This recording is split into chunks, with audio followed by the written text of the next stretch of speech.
बोलिए, लेकिन विनीत जी मैं आपसे समझना चाह रही हूँ क्योंकि दिल्ली की सियासत में बड़े ही ट्विस्ट एंड टर्न आ रहे हैं और ईडी ने आज जो बात की है, ईडी ने जो बात कही है कि अरविंद केजरीवाल ने पूछताछ में खुलासा किया है, वो तो मतलब गजब है।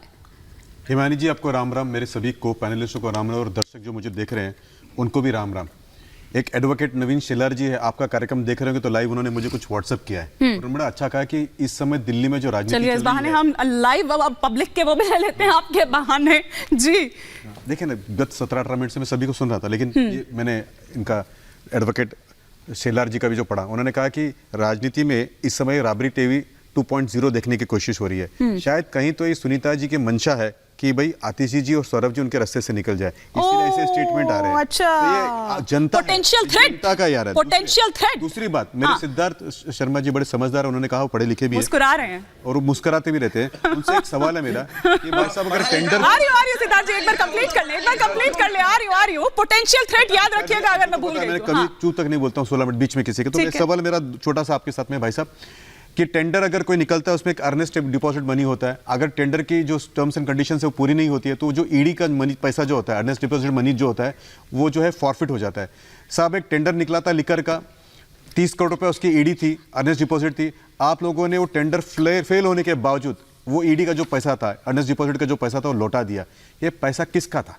भारत के जनता का था, दिल्ली के सरकार का था, लेकिन आपका तो नहीं था। उसके बावजूद आपने क्यों लौटाया? कितने पैसे इसके एवज में आपको मिले ये बताइए। एक बात। नंबर 2 बात सवाल मैं अगर पूछ लेता हूँ, गहलोत जी मंत्री थे, उनके घर में नायर साहब रहते थे, वो कौन से हैसियत से रहते थे?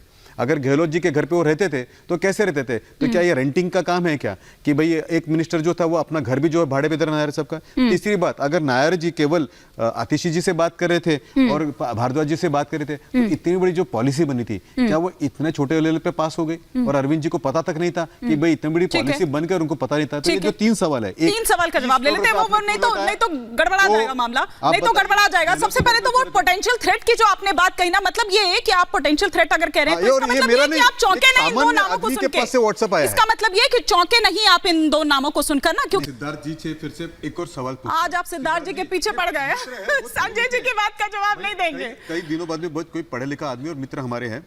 सिद्धार्थ जी, आम आदमी पार्टी के सत्येंद्र जैन जी जेल गए, आम आदमी पार्टी के सिसोदिया जी जेल गए, आम आदमी पार्टी के संजय सिंह जी जेल गए। इनकी पत्नियों ने तो कभी प्रेस कॉन्फ्रेंस लिया नहीं, उन्होंने कभी पीछे भगत सिंह का फोटो लगा। ये जो राबरी देवी 2.0 बनने का जो प्रोग्राम है ये कब बना ये बताइए। अरे पूछ रहा तो सुनी तो सही, हिम्मत रखिए। मैंने कहा सत्येंद्र जेल, मैं अच्छा दोबारा बोलता हूँ, दूसरा बात। आप इतने नाराज क्यों हो रहे हैं सिद्धार्थ जी? सिद्धार्थ जी इतने नाराज क्यों हो रहे हैं आप? एक एक करके ऑडियंस को समझ में आएगा।